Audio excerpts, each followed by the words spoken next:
Hi everybody, I'm Susan Mulvihill. Welcome back to our garden in Spokane, Washington. The hardiness zone here ranges from about 5B to 6A. Did you grow canna lilies this year? I think they are so beautiful and they look so tropical, especially in a climate like ours. Now, did you know that you can overwinter your canna lily bulbs and then plant them again next spring, which means you get to save a bunch of money because you don't have to buy new plants. So that's what I'm going to show you today, and it is easy peasy.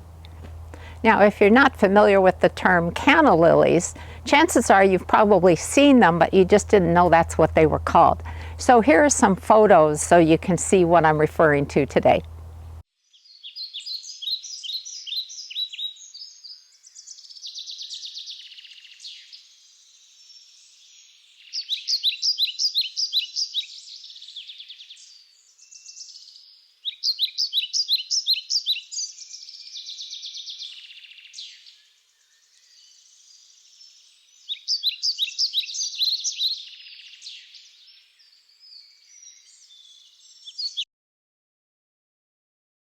The first step in overwintering canna lilies is to let the plants get frosted. And as you can see, that has definitely happened in our garden. Next, you want to carefully dig up the roots. You don't want to damage them, so take your time doing that. I'm using this little plant that's out in the open so you can better see what I'm doing. And you'll notice it's coming up.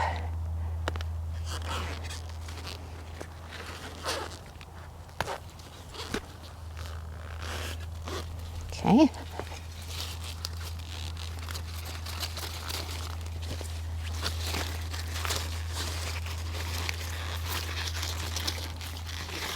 Knock off as much soil as you can.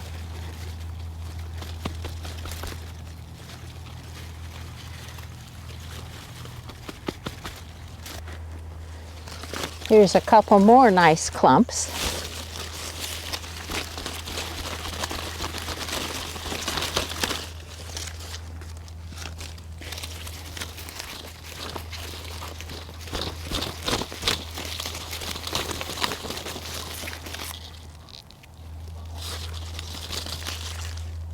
Here's what I ended up with, and now I want to wash the soil off of the roots.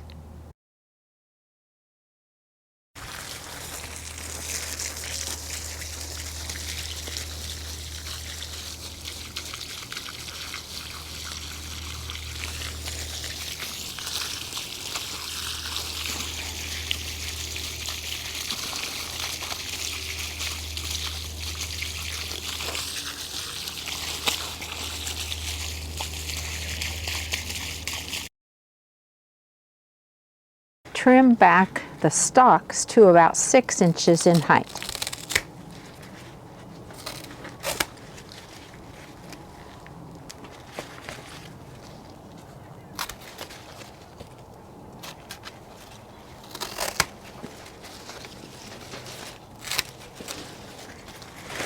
And you can put those stalks in your compost pile.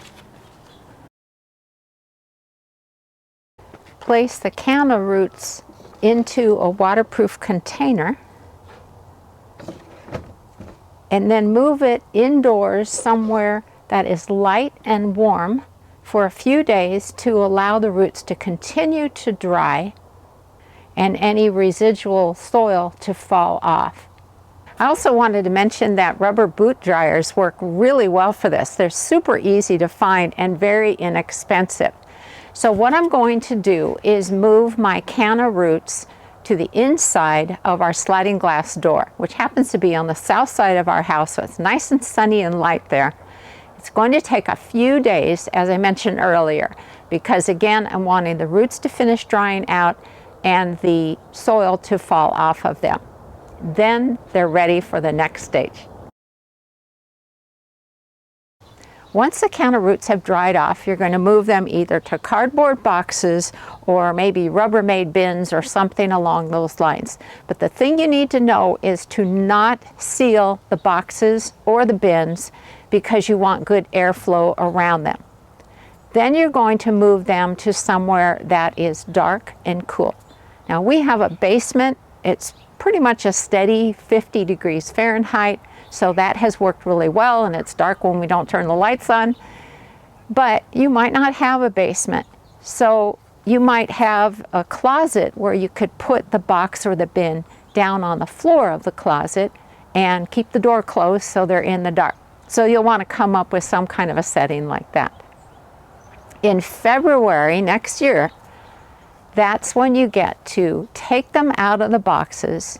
You probably will see just a little hint of growth, and that's when you're going to pot them up and keep them indoors, watered regularly, so that they can start growing again. Now, I have to tell you something amazing about canna lilies. Even if the root looks dead as can be, it will come back for you. I have had times where I've thought, oh, I'm not even going to bother potting that up because it looks like it died during the winter. Nope, they still come back. They are amazing. Now, you don't want to transplant them out into the garden or plant them in outdoor containers until the danger of frost has passed. So keep that in mind. I hope that if you grew canna lily bulbs, you're going to overwinter yours, because it is the coolest thing ever. It's super easy and it saves you money. Thanks so much for watching today, everybody. Happy gardening.